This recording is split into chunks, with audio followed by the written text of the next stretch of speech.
This is a binding with a great name for somebody who likes alcohol, doesn't drink much beer at all. The Black Label.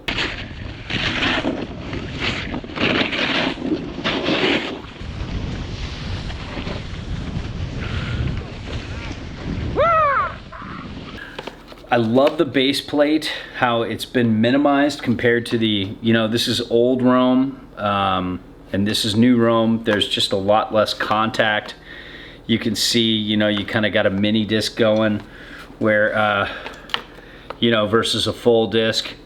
A little more butterability, a little less contact with the board, a little better feel underfoot, a little lighter than the old guard, than the old Targa, and a softer high, you know, it's medium stiff, but it's got some twist and some give to it. So it's got a, what I'm trying to say is it's not a soft high back, but it's got a lot more response for the flex of this high back and what you would think if you looked at this in a shop. Just good give. And then when you're talking about adjustability, there's a lot to talk about. You can slide this forward or backwards to work with your boot size. What really gets, like tickles my taint, what gets me off here is, yeah, is this adjustable angle. This just like, it can go up so high and give you lots of response up here, go medium or go low and give you more of a skate-like feel. I felt like it was much more symmetrical when we brought it up high. And even distribution, there wasn't any pinch points I felt. No, and I loved it up high on the ankle, especially riding like the Rome Ravine. Right. It really turned it fast, and I thought that was really cool. You know, you've got this thing that when it opens up, if you do it right, I didn't do it right because I don't really care about this, to tell you the truth. But I know some people really will. They'll be stoked on this, so we're gonna talk about it. But you set this up like so, and then push the strap down and it pulls it out. So that's kind of a cool thing. Ratchets on pretty easy, very easy adjustment on the fly. A little hard in the cold. Genius invention, actually. Yeah, it's a cool idea. Very good adjustability. You can rotate your high back. You have forward lean.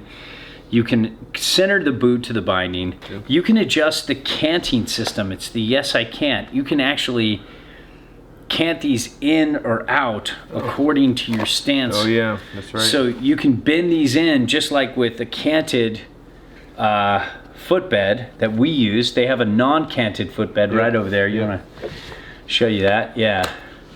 So, you know, here's the non-canted and here's the canted, and you can cant the binding to the cant of the footbed.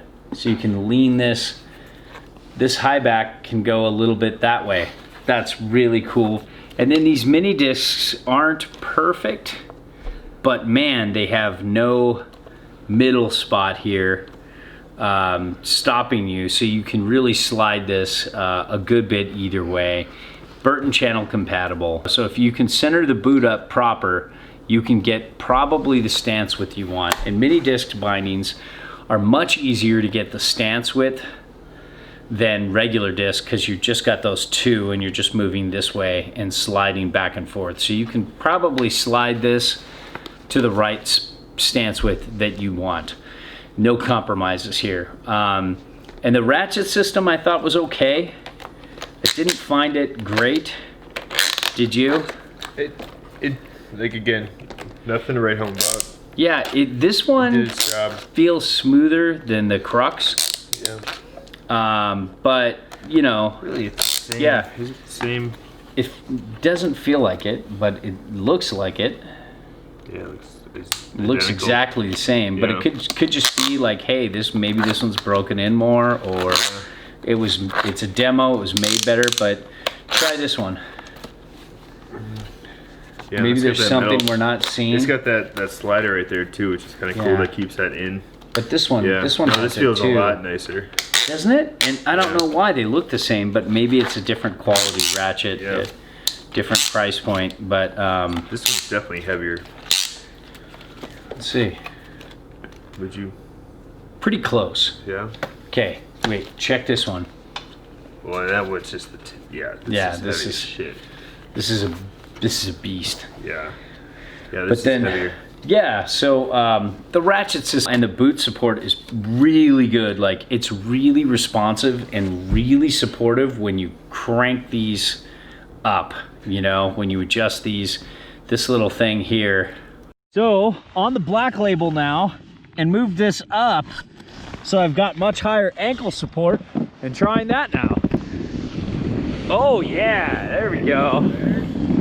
Oh yeah, now all of a sudden I have so much more toe side support and response. That's pretty cool. Before it was all freestyle, and now it's matching the ravine perfectly.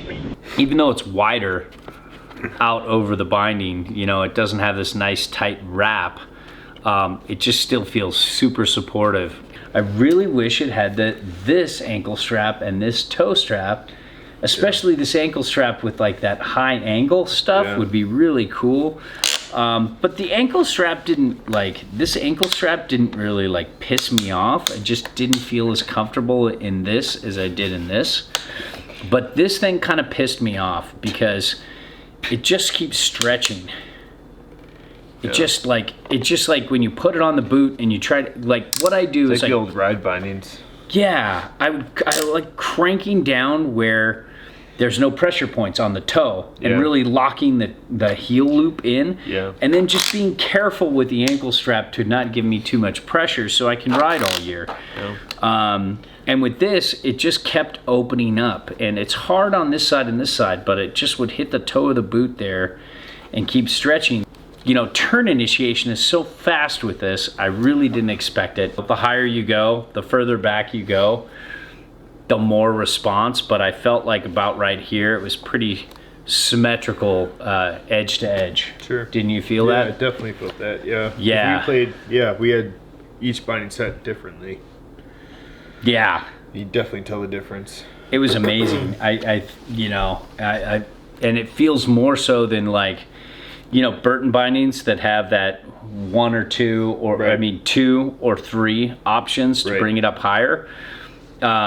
This feels like more aggressive than that, and I felt more of a difference when I switched it up, and it was really cool and very responsive, and you know, more responsive than a lot of bindings that have a much stiffer high back. I hate when a high back is so stiff it bites into your calf. Oh yeah, yeah. And this doesn't do that, but still gives you a lot of response. So definitely on the upper end of the response spectrum.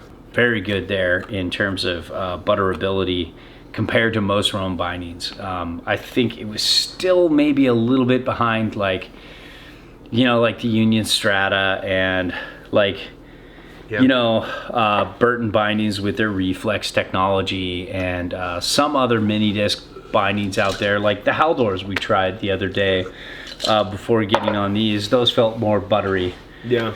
But it's definitely on the better end of the Rome side without not like while still being responsive edge to edge. I thought these are the most damp bindings that were out there. I mean, look at all that stuff going on. Look at that. Yeah, the D3O. They licensed gray D3O instead of that like safety orange, and this definitely has some dampening properties to it that are pretty amazing. Shock absorbent and damp at speeds. Like I really felt like in uneven terrain, like all that crappy snow we were going through. You kind of send it and point it. Yeah, it just really like didn't. It really felt like it was a nice barrier between, you know, the board, the binding, the boot, and your body. It tightened the trucks. It never got up into your joints. No, yeah. But all in all, I think this binding, the only real problems for us were the ankle strap and toe strap. Yeah. I think the rest of this binding could really work for the right rider. The black label. Yeah. Rome. SDS. Yeah. That's just